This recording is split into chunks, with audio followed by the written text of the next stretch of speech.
Bonjour à tous, j'espère que vous allez bien. On se retrouve aujourd'hui pour une nouvelle vidéo et vous l'avez vu dans le titre. Aujourd'hui on va faire une comparaison de 3 sacs 2001 que je possède dans des marques premium. Si vous suivez ma chaîne, vous les avez déjà vus. Je vous ai présenté ces sacs dans des revues individuelles, mais aujourd'hui je vous propose un petit comparatif avec différents points qui sont assez factuels pour vous aider à faire votre choix entre les trois. Vous me l'avez beaucoup demandé, donc je me suis dit que ça pourrait quand même être une bonne idée. On commence tout de suite, c'est parti.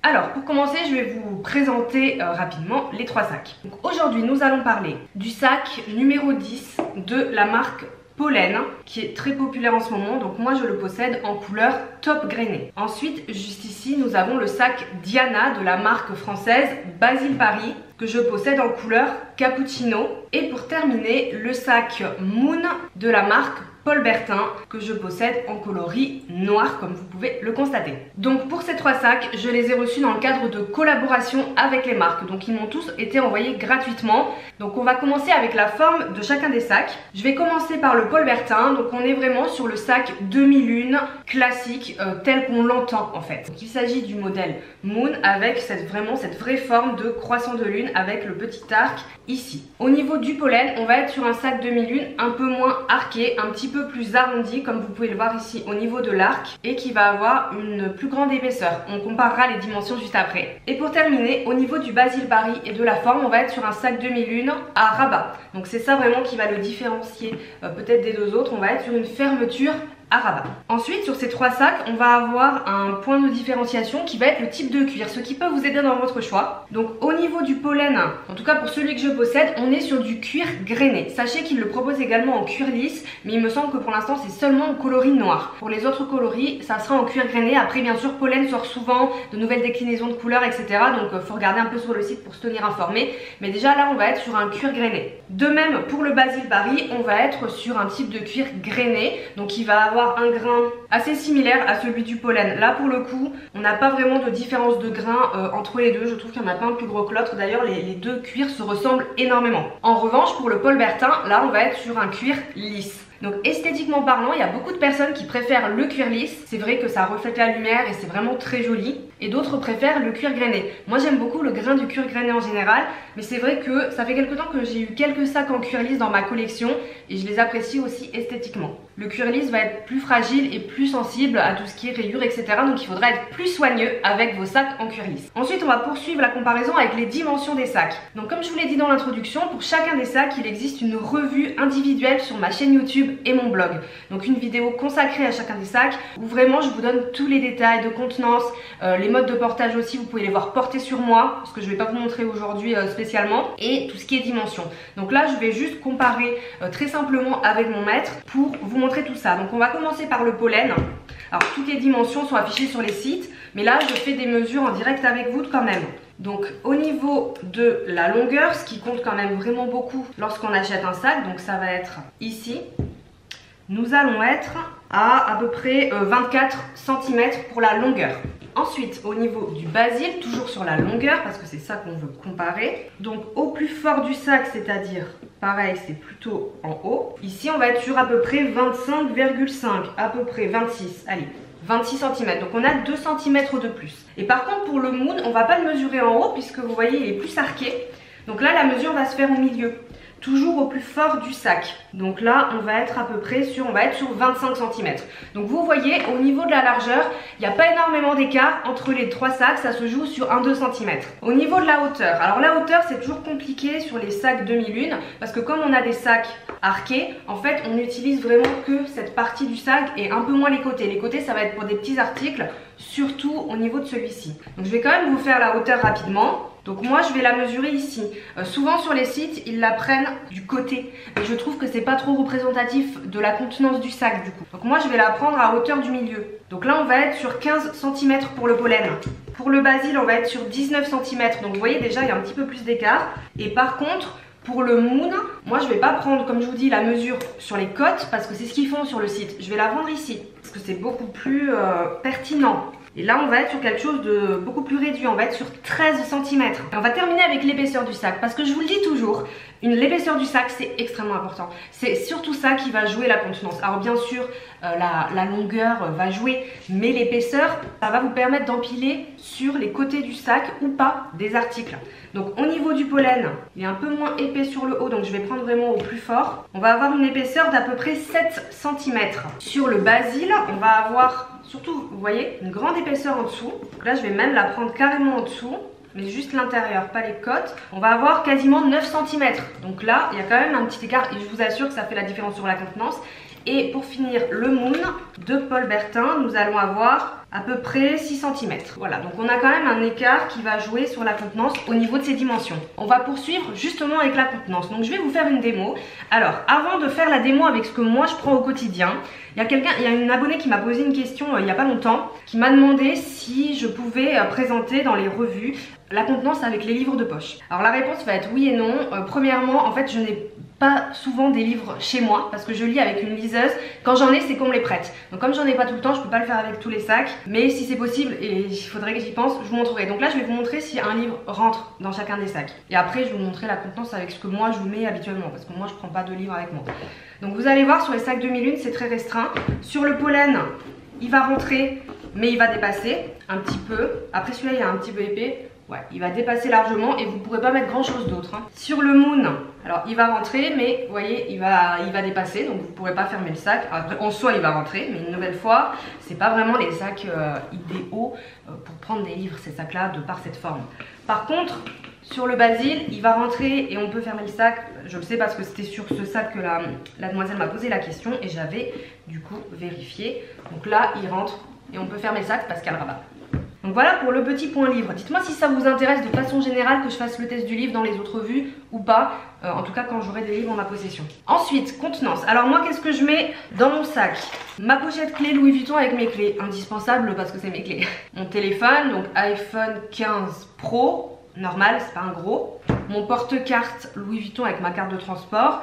Mon porte-monnaie Longchamp. J'ai aussi des porte-monnaies, j'en ai un de la marque Aliénor Paris que vous voyez dans beaucoup de démos de mes anciennes revues, qui est Bordeaux et qui est tout fin, c'est plus un porte-carte que je prends plus en été, donc je serais plus susceptible de prendre l'autre qui est plus fin en été, mais je vous fais la démo avec le plus épais. Quoi d'autre? Les AirPods quand même. Et après en petit accessoire, peigne miroir et gloss rouge à lèvres. Donc ça c'est ce que je prends avec moi tout le temps. Au niveau de la bouteille d'eau, j'ai tendance à pas la mettre dans les petits sacs. Ceci dit, j'ai acheté il y a pas longtemps cette bouteille d'eau sur Amazon. C'est une bouteille plate, j'ai vu ça au boulot. Bref, une partenaire avait ceci et je me suis dit c'est super. Donc je l'ai acheté. Donc dans certains des sacs, vu qu'elle est plate pour les petits sacs, c'est assez pratique aussi. Donc je vais voir si je vais la mettre, mais c'est vrai que je la mets souvent plus si j'ai un tote bag ou quoi. Alors, on commence par le pollen pour respecter l'ordre que je vous ai montré tout à l'heure. Donc le porte-monnaie va rentrer, le téléphone évidemment va rentrer, on va avoir les clés. Alors les clés, est-ce qu'elles vont rentrer en épaisseur? C'est là que je vous disais que c'est important parce que là vous voyez j'ai tout mis au milieu, hein. J'ai tout mis ici comme ça. Ça rentre. Porte-carte, ça rentre. Et ensuite, sur les côtés, là, je vais mettre les AirPods. Le peigne et le miroir, il y a une poche plaquée à l'intérieur, donc je peux le mettre à l'intérieur. Et puis c'est plat. Et le rouge à lèvres, gloss ou baume à lèvres que j'ai. Voilà. Donc là, on est bon. Tout va rentrer et le sac se ferme sans se déformer. Donc voilà ce que je peux mettre dans ce sac-là. Si je veux mettre la bouteille d'eau, il faut que je prenne un autre portefeuille que ça, ou juste le porte-carte par exemple. Et du coup, si je prends juste le porte-carte Louis Vuitton et que je mets mes cartes de crédit dedans, avec la bouteille, hop, ça rentre. Avec le sac Basile Paris, donc tout va rentrer, évidemment, puisqu'il est plus grand, je vous le dis d'avance, mais on peut même mettre d'autres choses en plus. Bon, moi, j'ai pas l'utilité de prendre autre chose que ce que je viens de vous présenter, donc je vous avoue que j'ai pas trop d'idées, mais il est un petit peu plus grand. Donc on va pouvoir mettre un peu plus de choses et ça sera pas du tout serré à l'intérieur. Lui aussi, il a une poche intérieure plaquée. Ça, et il me reste des AirPods. Voilà. Donc là, ça rentre et j'ai de la place assis. Sur le dessus, je pourrais mettre des lunettes de soleil par exemple. Alors que dans le pollen, là, une fois que j'ai tout rempli, soit je peux les mettre sur le dessus, mais il fermera mal et dans un étui souple. Mais sinon, moyen, en tout cas avec ce format de portefeuille. Là, je peux les mettre parce qu'en fait, il y a la hauteur ici. Donc avec un étui souple, là, on peut mettre des lunettes de soleil par-dessus. Donc il aura un peu plus de contenance, le Basile Paris, le sac Diana. Donc si vous avez besoin d'un tout petit peu plus de place que ce que je viens de vous présenter, ou de mettre des lunettes de soleil en plus ou quoi, ça sera la meilleure option parce que c'est le plus grand. Au niveau de la bouteille, c'est pareil. en soi je peux la mettre au-dessus comme ça, mais vraiment bon, pas idéal. Donc c'est pareil, à la place du porte-monnaie, en prenant plutôt un porte-carte, c'est ok. Avec ce format de bouteille, le problème c'est que si vous partez sur les bouteilles classiques, même les petites rondes, ça prend une place folle, et dans ce type de sac qui a une forme marquée, c'est un peu compliqué. Mais vraiment, bonne trouvaille, j'ai trouvé sur Amazon et du coup je la réutilise. Et pour finir, le Moon de Paul Bertin, donc on va refaire le même test. Alors lui il est un petit peu plus étriqué parce qu'il a moins d'épaisseur, on en parlait tout à l'heure. Hop, les clés, le porte-carte. Ça va tirer un ch'touille plus le cuir, mais ça passe et c'est au milieu. Est-ce que ça tire? Non, ça va. Ça c'est hyper important que là il n'y ait pas de marque de vos affaires, hein. Surtout sur du cuir lisse parce que sinon c'est la catastrophe. Hop, je remets quand même l'intégralité, histoire de le faire jusqu'au bout. On est bon, on ferme et ça déforme pas. Donc là sur les items basiques que je prends avec moi, ils rentrent dans les 3. Et comme pour les autres, dans celui-ci, si je mets la bouteille à la place du portefeuille, ça rentre. Donc comme vous voyez, au niveau de la contenance, on va être très similaire entre le pollen et le Paul Bertin, même si le pollen a un petit peu plus d'épaisseur, qui permettra peut-être d'ajouter une ou deux choses plates, etc. Mais on va être sensiblement sur la même contenance, tandis qu'une nouvelle fois, le basil aura une contenance un petit peu plus grande de par son épaisseur. En fait, il a de plus grandes dimensions que les autres, à tous les aspects, que ce soit ici, ici, ou ici. On va poursuivre avec les portages et accessoires qui sont fournis avec ces sacs là. Donc au niveau du pollen, ce sac est vendu avec 2 bandoulières. Donc on a la bandoulière longue que j'ai ici et on en a une autre qui est une bandoulière courte que j'ai pas, elle est dans la boîte dans le dust bag, c'est rangé parce que je m'en sers pas. Donc c'est la même que celle-ci, elle est seulement plus courte, donc vous pouvez enlever celle-là pour mettre la plus courte et porter-épaule. Donc du coup là on aura un porter-épaule, un porter-main évidemment, un porter-épaule court et un porter-crossbody. Donc en gros tous les portés possibles. Au niveau du Diana de Basil Paris, il est également vendu avec 2 bandoulières, mais il a un petit truc quand même en plus par rapport aux autres. Donc la première chose, donc on a cette bandoulière longue qui est également réglable, hein, tout à fait. Vous pouvez régler la taille, comme pour le pollen, c'est hyper important par rapport à votre taille. Moi les bandoulières pas réglables, j'avoue que je les comprends pas trop. Et il est aussi vendu avec une bandoulière courte comme ceci qui est tressée, enfin torsadée, qui est magnifique. Et qui pour moi est une vraie plus-value pour ce sac parce que ça apporte un style vraiment super joli. Donc elle qui ne sera pas réglable parce que c'est une bandoulière courte, qu'on pourra accrocher en plus de la longue sur les côtés ici grâce au petit crochet. Donc on peut choisir de la mettre seule, de mettre les deux, de mettre l'une ou l'autre. Et ça c'est également vendu avec le sac. Et pour avoir un porté-épaule court avec ce joli tressage. Donc comme pour le pollen, nous aurons tous les portés disponibles pour le Basil Paris. Par contre pour le sac Moon ça va être un petit peu différent. Ce sac est vendu en 2 versions, donc soit vous avez le Moon classique qui est celui-ci, donc il va être vendu avec cette bandoulière courte pour un porté main, épaule court, saignée du coude, c'est très chic comme ça sur les manteaux, j'aime beaucoup. Donc ça sera les portées disponibles pour le Moon classique. Je vous mettrai comme d'habitude d'ailleurs tous les liens et les références de tous les sacs en barre d'infos. Ou alors vous avez une deuxième version qui est un produit différent sur le site qui s'appelle le Cross Moon, qui est le même sac mais avec une bandoulière longue. Donc elle est également amovible, elle est également ajustable au niveau de la taille. Et elle vous permettra un porté en crossbody. Voilà. Mais le sac à ce jour n'est pas vendu avec les 2 options. Ça sera soit l'un soit l'autre, donc à vous de choisir. Sachez que avec l'option bandoulière, moi c'est ce que je vous préconise, même si vous aimez le porté court. Pourquoi? Parce qu'il y a suffisamment de trous pour avoir un porté quand même assez court. Alors pas autant que celui-ci qui fait un peu style porté baguette, mais la bandoulière est réglable pour que on soit, si je prends à peu près le trou, à quelque chose qui soit comme ça. Plus l'option long crossbody. Donc je trouve que c'est peut-être un petit peu plus versatile de prendre le Cross Moon. Après moi vous savez je suis une fan du porté crossbody, donc forcément je suis pas très objective. 6e point de comparaison que nous allons aborder, ça va être le style.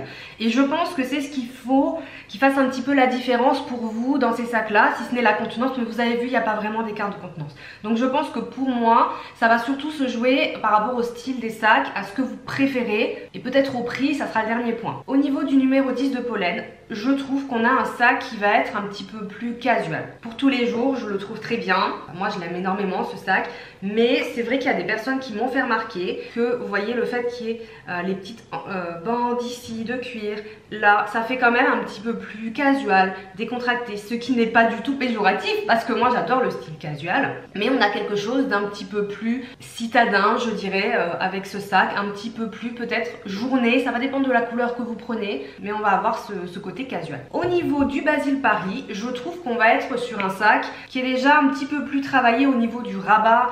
Il y a de la bijouterie ici, donc on va être quand même sur un style un peu différent, qui ne va pas être casual. En particulier, si vous le portez avec la bandoulière tressée, ça va faire quand même un style un peu plus sophistiqué, je trouve. Assez féminin, je trouve que ce sac est assez féminin. Avec une nouvelle fois le fait qu'il y ait ce fermoir bijou, le petit cuir ici, ça rappelle un petit peu certains sacs de maison de luxe, hein, ce fermoir, hein, très clairement. Donc on va être sur quelque chose qui va être peut-être un petit peu plus élégant, un petit peu plus féminin. Ça reste une perception personnelle. Et pour finir, au niveau du Moon, là on va être sur un sac que je trouve à la fois sobre au niveau du design. On n'aura pas de rabat bijoux, on n'aura pas de petits fils qui vont prendre, etc. Par contre on aura un détail de boucle dorée ici avec une bijouterie dorée qui est très belle, qui contraste très bien sur le noir. On va être sur une pièce plus minimaliste, plus passe-partout et certainement un peu plus intemporelle également, du fait qu'elle est sobre et chic. Je trouve que c'est un sac qui est également très féminin, qui apporte une touche à la fois élégante aux tenues même les plus simples, etc.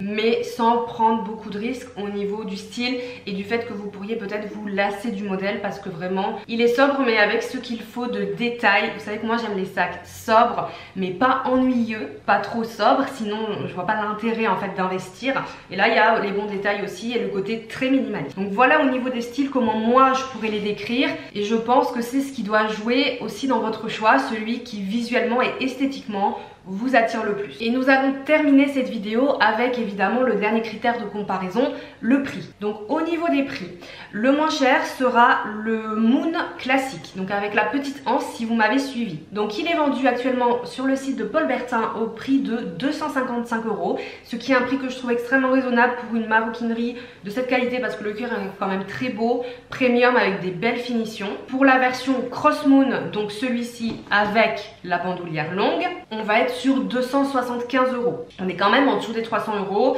donc le prix est raisonnable. Une nouvelle fois, moi je vous recommande plutôt cette version, sauf si vous ne portez que des sacs à l'épaule 100% et que ça vous dérange pas du tout, vous pouvez prendre celle-ci. Donc voilà au niveau du positionnement prix de Paul Bertin, que je trouve assez aligné au prix du marché, et même que je trouve un petit peu en dessous du prix du marché, parce que maintenant on est plus entre 300 et 350 € je trouve, pour les sacs premium un petit peu dans ce style là de marque française. En deuxième position au niveau des prix croissants, nous retrouvons le Diana de Basile Paris, qui est vendu au prix de 340 €. Donc là on est vraiment sur les prix moyens, une nouvelle fois pour les sacs de cette gamme, avec un cuir qui est quand même très résistant. Moi je suis assez convaincue par le cuir de Basile Paris, enfin d'ailleurs pour les 3 sacs, mais comme j'ai 2 sacs et tout, je le trouve très résistant. Une forme assez originale et l'avantage d'avoir 2 bandoulières également qui sont comprises dans le prix, ça reste non négligeable. Donc là on va être sur 340 €. Et on termine avec le numéro 10 de Pollen, qui va être vendu, puisqu'il y a eu une augmentation des prix en début d'année, 420 € maintenant. Pour la version en cuir lisse qui est noire avec les surpiqûres, elle est un peu plus chère. Je sais pas si c'est pas 470, peut-être que je me trompe, mais sinon toutes les versions classiques en cuir grainé, on est sur 420 € suite à l'augmentation des prix Pollen. Donc là je trouve qu'on dépasse un petit peu les prix médians du marché, mais c'est Pollen aussi, et on a quand même un sac qui est très pratique et une nouvelle fois très résistant. Moi je l'ai depuis, ça va faire à peu près 1 an, et je l'ai quand même beaucoup utilisé et je n'ai aucun défaut à remarquer, donc j'ai un peu plus de recul sur ce sac au niveau de l'utilisation. Donc voilà pour le critère prix. Donc c'en est tout pour cette comparaison de ces 3 sacs 2001 Premium. Dites-moi ce que vous en pensez, j'espère que cette vidéo aura pu vous donner des pistes et que c'était ce que vous attendiez. C'est toujours dur de comparer des sacs très similaires en termes de taille, de contenance, etc. La différence peut se faire une nouvelle fois sur l'affect par rapport au style et au budget également, on va pas se mentir. Donc n'hésitez pas à me dire en commentaire quel est votre préféré des 3, même si vous ne l'achèteriez peut-être pas, c'est pas le sujet, mais celui qui vous plaît le plus, voilà, comme ça. Si vous possédez un de ces 3 sacs ou plusieurs, dites-nous en commentaire quel est votre retour. Tout à fait honnête, votre retour d'utilisatrice, ce que vous en pensez, est-ce que c'est de bonne qualité, est-ce que vous êtes contente du rapport qualité-prix. Ça peut aider les autres personnes qui hésitent entre ces 3 à faire leur choix. Une nouvelle fois, moi j'ai essayé de vous présenter des critères le plus objectif possible aujourd'hui et de pas marquer une préférence de par le fait que ce sont 3 sacs en collaboration, donc je ne peux pas me permettre de marquer une préférence, ça ne serait pas très respectueux envers les autres marques. C'était pas le but ici, c'était vraiment de rester sur des critères assez stricts si je puis dire. Donc n'hésitez pas à liker cette vidéo si elle vous a plu et si vous voulez d'autres vidéos comparaison, si j'ai l'occasion d'avoir des sacs similaires ou si dans ma collection vous voulez des comparaisons, dites-moi lesquelles. J'en ai déjà fait pour 2 tailles d'un sac pollen et également le sac Rosa Basile Paris avec le sac Longchamp Roseau. Donc à l'occasion, pourquoi pas, je reste à votre disposition pour produire des contenus qui vous intéressent. Donc dites-moi tout. Je vous souhaite une très bonne journée et je vous dis à bientôt. Ciao.